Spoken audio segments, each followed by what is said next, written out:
Money makes the world go round, so they say. But both are changing rapidly. Open banking, AI, digital wallets, cryptocurrencies are among the technological changes reshaping the financial landscape. While bringing incredible benefits, they've made grasping the concept of money far more slippery. With purchases increasingly made in ones and zeros rather than metal and paper, customers and retailers have many questions on how best to navigate this new age of payments. What are the benefits to me? How do I save or make money? And how can I avoid the pitfalls and the scams? Welcome to Business Reporters, the Future of Payments campaign, in which we answer these and many other questions. In this 4-part podcast series, I'll be talking to James Neville, the CEO and founder of Citizen, one of the first companies licensed to provide payments and identity services using open banking. In the first episode, I want to find out whether we truly need all these shiny new technologies. Do they really benefit our lives? Or if these inventions are just well-marketed but unnecessary and risky developments? A very warm welcome to you, James. Firstly, I want to give you a little bit of a quiz.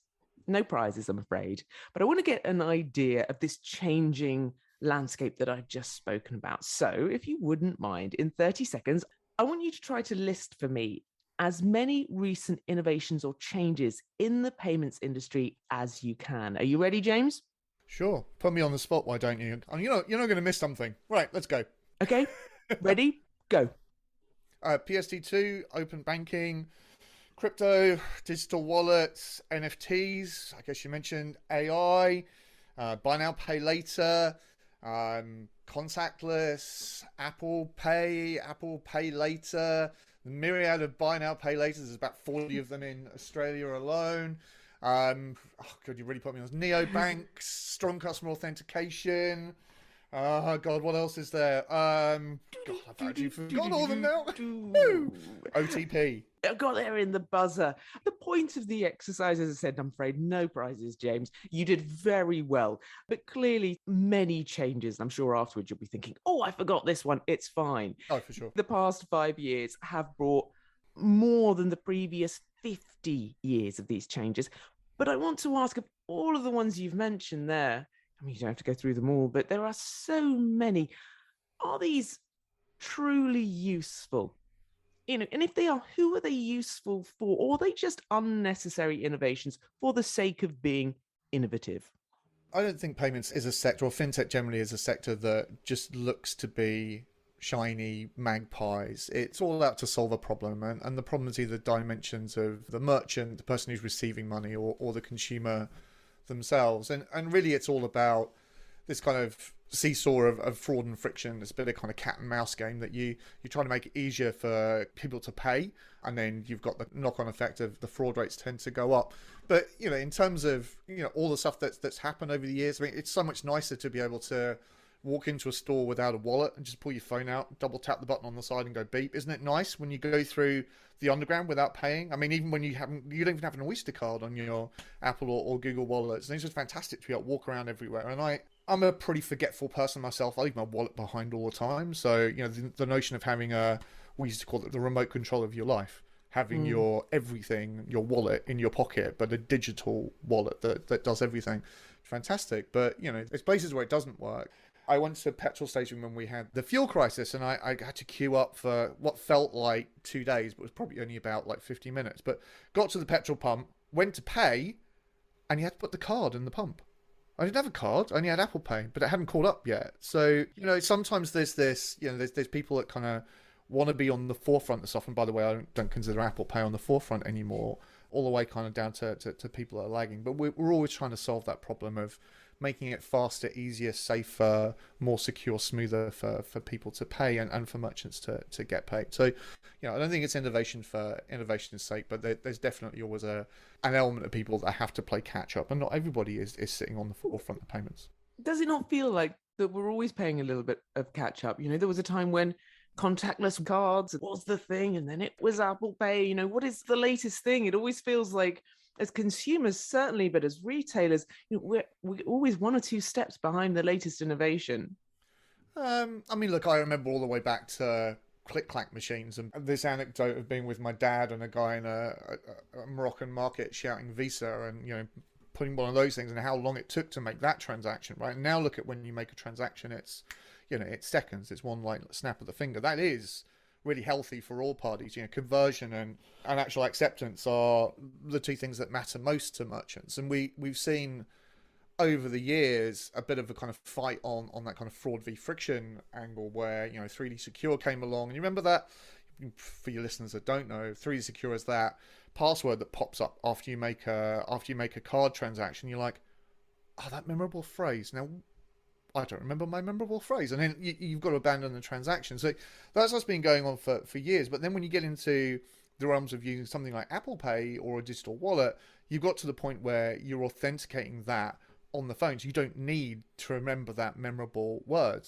anymore. So actually that's reduced a whole heap of friction, but it still happens in the journey. We've got this thing called strong customer authentication that's become a kind of mandate in the UK in the last couple of months. And that means you'll see it sometimes. You go to make a purchase online and you get a push notification to open your bank and authenticate a transaction, right? So you do a £200 purchase and you've got to pay with your card, and then you've got to go to the bank and authorize it. So we're still playing catch up to a degree. I think, in terms of the innovations that have come along the way, open banking being one, open banking and PSD2 gets consumers kind of closer to the source of their funds. Effectively, cards are just a proxy for the funds that you hold in a bank account. The card is somewhat connected to it, but it's a pull transaction. So you give the card to somebody and they take those numbers and they move money from your account into a merchant's account. Conversely, we've got open banking, which is a push transaction, right? So you don't need to separately authenticate in your bank anymore. You just do it all from the bank itself. And again, this is all about removing friction at every single point in the journey, so you just go closer to your source of funds. And ironically, we're going back to where we started 100 years ago, which is basically cash in your pocket, right? It's just a digital representation of that and the less steps. But along comes all kinds of other interesting things that solve problems at checkout, both for consumers and merchants. Buy now, pay later. That's probably the biggest one that we've mentioned earlier. But with all of these, and it reduces friction, which, as someone that talks about personal finances a lot, not great for people trying to save and budget, particularly in a cost of living crisis. But with less friction, I imagine also, and greater innovation, comes greater risk with that speed. On buy now, pay later, I think there's an element of increasing consumer debt and making it really easy to kind of finance purchases. And actually, recently, the Klarnas of this world have to hand over that data to the credit reference agency. So everything that you've done on Klarna, where you've bought a handbag or jacket or a pair of sneakers, that's all going on your accumulated kind of credit record. Which for most people at face value, when they go to pay, don't realize that. They don't realize there's a credit imprint there. And it's really easy to stack that stuff up. I mean, buy now, pay later solves a bigger problem for merchants because it allows them to increase their average basket value, right? Their ABV and ultimately their gross merchandise value over the course of the year, because people buy more because they've only got to pay a third of it up front. Now, you do that 3 times in a month, and then you've got that lagging effect for the next few months where you've got to pay it. So, the cost of credit is not free. I think there's going to be a point that the cost of living crisis, people extending kind of consumer finance and consumer debt, will come to a head. I mean, it did in the past with the last credit crunch in the late kind of noughties, where we had lots of consumer finance people putting money on their credit cards at high APYs, and that's really, really not good news for anybody. But initiatives like our platform and open banking generally, because it gets people closer to real money, is probably actually better for the consumer because they can see what they've got in their account at that particular moment in time. And of course, crypto plays into the dimension somewhere as well, but that leads us into a very different world of the metaverse, etc., which probably isn't kind of relevant for today's consumer, certainly not at checkout. Not yet. You mentioned crypto there. We have spoken about the risks. We've spoken about whether it's innovation for innovation's sake, but I want to take of all the ones you mentioned in your fantastic 30-second roundup, 31 seconds, I think you had an extra cheeky one at the end there. What would you put as your 3 most impactful developments? You've got to put, in terms of impact for the future, as well as the now crypto first, open banking and PSD2 seconds. I'll probably buy now, pay later as well. I'm not dismissive of the changes that's put in place for consumer financing. Why did you put crypto so high up? What does it give us? It gives us the ability to transact across borders without existing schemes, kind of centralized schemes. I mean, you've got the Swifts and the SEPAs of this world, Swift internationally, kind of SEPA across Europe, and all the kind of various ACH schemes in different countries. But every country's got its own scheme, its own way of kind of moving money across institutions. It gets costly. We operate across Europe ourselves, and there's certain countries in the Mediterranean that charge money both sides of a transaction just for an intrabank transaction. So if you're moving from the equivalent of a Barclays to a Santander, and I'm not calling them out, €2 to the merchant and €1 to the consumer, no matter how small the payment may be. Now, those types of fees are circumvented. They're not completely eradicated in crypto, but it gives people the ability to hold a real representation of their funds. And actually, people may take a kind of more dismissive view of the crypto market generally, but there are well accepted stabler assets in the world. I mean, Bitcoin and Ethereum, they've gone down massively from their highs last year, but Bitcoin's still perceived as a relative store of value. People are innovating with all kinds of interesting ways to provide utility on top of Ethereum, whether that's a straight up Ethereum ERC20 token or something that's layer 2. And then there's the more stable versions out there. So like Circle and Tether providing essentially a real collateralized version of a US dollar. So one Circle, one USDC equals $1. And that's collateralized in the same way that, central bank's currency is. And we're seeing a real shift towards central bank digital currencies as well. The Bank of England's been exploring that for some time. It just makes it easier to transmit money on decentralized networks than it does across multiple networks. We've seen a digital euro pop up from the same people that provide USDC. It's only a matter of time before the Bank of England releases theirs. How this all shakes out, I don't think anyone really knows, but there's so much opportunity in providing utility in crypto assets, and there's lots of really, really interesting projects going on in the world, and we'll see how the one shakes out as the metaverse and Web3, as people are calling it, expands into our real lives. You've said you don't know how this is going to pan out. No one knows how it's going to pan out, but I'm just curious where we are in this crypto journey. It's been an incredible ride. 2022's been interesting, shall we say. We've heard centralized banks talking about it across the world, China as well. I'm wondering, is that a good thing for the technology? What made crypto so attractive is the decentralized nature of it. Yeah, I mean, I think regulation helps in most markets. It certainly helps to provide something that's safe and healthy for consumers generally. I mean, we're regulated by the FCA ourselves, and that is, in order to protect consumer funds and the way that we transact across our networks. Now, the SEC's kind of made a very strong play on what crypto assets are, what's a utility, what's a security. And just to kind of cover that off, a security is something that is like an equity. It's a representation of a kind of real world asset. It is securitized, right? And in the same way they want to regulate securitized crypto or securitized tokens in the same way that they regulate an IPO or an equity kind of on the right. And that makes a whole heap of sense, right? Because then you're not having people go out there and sell Bob's Widgets for $500 when actually Bob's Widgets doesn't exist. So, there's a level of kind of scrutiny that provides, validity to these things. Now, until that happens, it's a kind of rock and a hard place again, because people are trying to circumvent the regulators. And again, it's that cat and mouse game of people are issuing things from different regions so they don't have to apply to the US, etc. And then you do end up with, a lot of scams and a lot of fraud in that place. We had a lot of initial coin offerings, ICOs, a few years back. I think about 2018 was kind of the peak of it, and lots of projects that raised gazillions of dollars out of thin air, and then equally the project vanished into thin air. And what the regulator's trying to do is play kind of catch up with all of that. So when people invest in something that somebody's building, there's some kind of validity around it. All comes down to reputation at the end of the day. But there are a lot of people in the crypto community, over the last few years. There's been a lot of wealth creation, a lot of value creation as well. But, the wealth creation came from a lot of very risky bets. I had someone that worked for us that was invest in this protocol, invest in this token. That's not my kind of investment strategy. It went up 100 times in a year.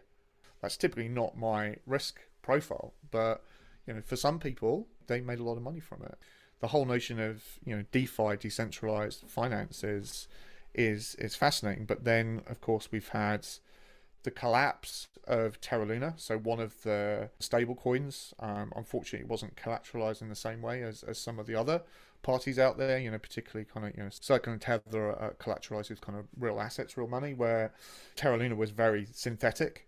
Personally, I think it's a shame that it failed, because, it promised a very interesting way of issuing kind of digital currency. But again, we'll see how this stuff shakes out. I think over time, the better stable projects, the healthy projects will rise to the top, and there's a whole sector there that is going to change the face of finance, but perhaps not in 12 months and more like in 10 years.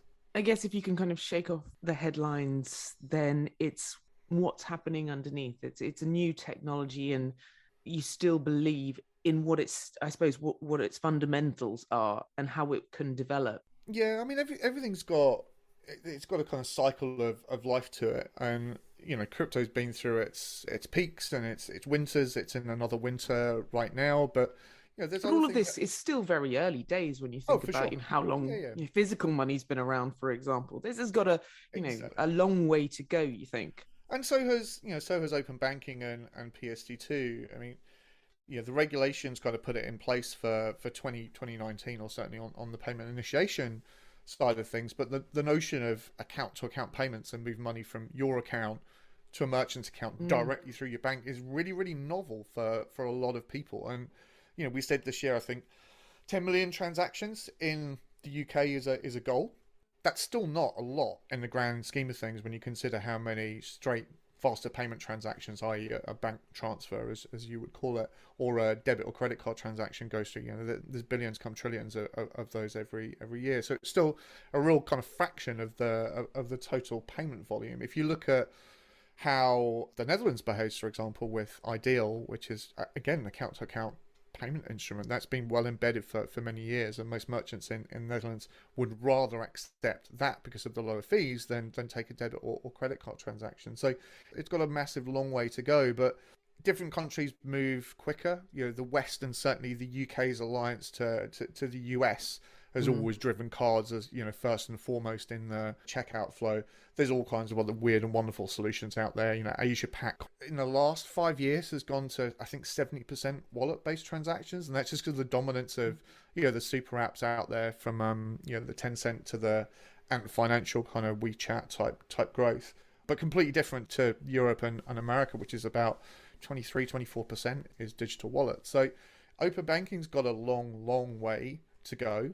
Things like strong customer authentication, again, that bit where you've got to confirm, I want to pay this person in your banking app, is probably going to drive a lot of traffic to open banking itself, because why would you use a card when you've still got to go to your bank and authorize a transaction? Just cut out the middleman along the way. But it's different in Europe. Different countries have come along further. The banking sector's less centralized, or there's effectively 9 primary big banks in the UK and a couple of kind of leading neobanks. In Germany, you've got effectively kind of municipal versions of the same bank. In Italy and Spain, you have Cassas and credit mutuals, and really, really small banks. And it's not like the UK where somebody has a NatWest or a Barclays or Santander account and they're kind of the leading ones. It's just there's about 20 or 30 that you have to cover, all of various different technical maturity. So again, it's going to be a long journey for some of this, but it is better for people in those regions the more you reduce friction. Why is it so? I want to go into more detail with open banking and why it's so important. Give us an example of how these changes have impacted our lives. Open banking just makes it simple for you to firstly share your kind of financial standing, your identity from a reputable organization, which is fundamentally your bank, and then to make that payment without having to pull your card out your pocket while the kids are shouting and the dinner's burning downstairs. You've always got your phone next to you. But it's making effectively what is the fastest way of paying and getting your funds as a merchant quicker for all parties. And again, the card fraud rates are still through the roof in a lot of sectors. But the way we think about the world is actually that identity is becoming a bigger proxy for your financial transaction than the actual digital instrument itself. And everything is leading that way, which is connect you to the closest representation of your money and who you are as an individual digitally. You can't prove who you are with a card, can't really prove who you are with anything else, but you can with your bank. And we're seeing a lot of change in, certainly in the UK with open banking. They call it premium data. Effectively, it's a way to exchange more than just your name and address and financial history with a third party. So you've probably had a brokerage account, an online account, whether it's a free trade or a trading 212 or an interactive investor. Those types of, you might play the stock market casually, and all of those places where you put money on account, you have to provide some form of KYC. And businesses have sprung up over the years to digitize that, and they made a really, really good job of it. There's the Genios and the On-Fidos, and all kinds of ways to scan your passport and your driving license and make sure that it's real and check the holographic seals on it. But actually, what we're really doing is we're taking a physical piece of data that the government gives you, which you can check at a border control, that it looks like a really genuine document, lots of anti-fraud controls in it, and then we're taking a picture of it, and that's the way you identify yourself online. That is subject to abuse, and it's not quite where we should be as a forward-looking digital society. Open banking gets us closer to that by using a bank as a proxy for your real world identity, which I think is really, really important, particularly in the days of fraud and trolling, and looking at how that market is moving. But it was interesting in the UK that the government started the Verify initiative, which was largely to do exactly that, was to provide you a way to identify for your taxes and anything government related online. But it failed ultimately, which is a real shame, because Estonia did a digital identity initiative a few years back and got it right straight off the bat. India did it straight off the bat, but they went really, really deep into biometrics, and India went really deep into the actual kind of villages themselves and biometrically scanned people. Some societies might have a greater appetite for that. I know the UK doesn't want an identity card, and we refuse these things even though they're enablers for us online. So there's always a bit of a trade-off there between privacy and kind of real world identity online.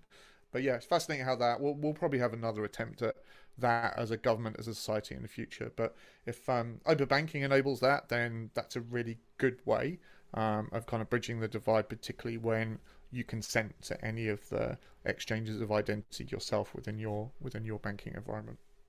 Okay, so James, as you've described it, just before I let you go, the environment has spectacularly changed, and we should be aware of those changes.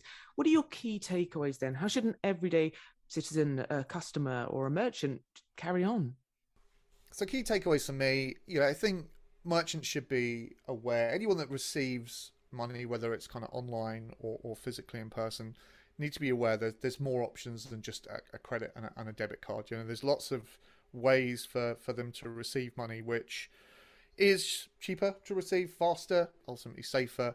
But people should also be careful where you put your card details. You shouldn't be shoving these things online. I mean, I've seen people at restaurants kind of shout out kind of 3-digit codes off the back of their card to other people, and we have to be a bit careful about how that data is shared online. But with open banking, it's no longer necessary to use cards, and I will ram that home because Citizen is first and foremost an open banking solution. But using these types of services, we're not the only one out there, to be able to pay without your cards is really, really, really important. But it's not just about security. I mean, we are, as a business, looking at kind of digital rewards. There's a certain habituality of consumers to pay the way that they've always paid, and actually being able to reward people at a point of purchase gives people the ability to kind of tie together open banking and what's effectively a crypto asset as well. Using us with digital rewards is a nice, easy way to tip your toe into the deep waters that is crypto without risk. So moving into the world of a kind of combatant or a competitor to the Amex, the Air Miles, the Nectar points needs to exist in this world as well, because we feel that consumers aren't being rewarded fairly for using different payment methods, and we're here to change that. James, thank you so much. In the next episode, rather than focusing on the technology, we'll be talking about people, specifically customers, and their changing behaviour.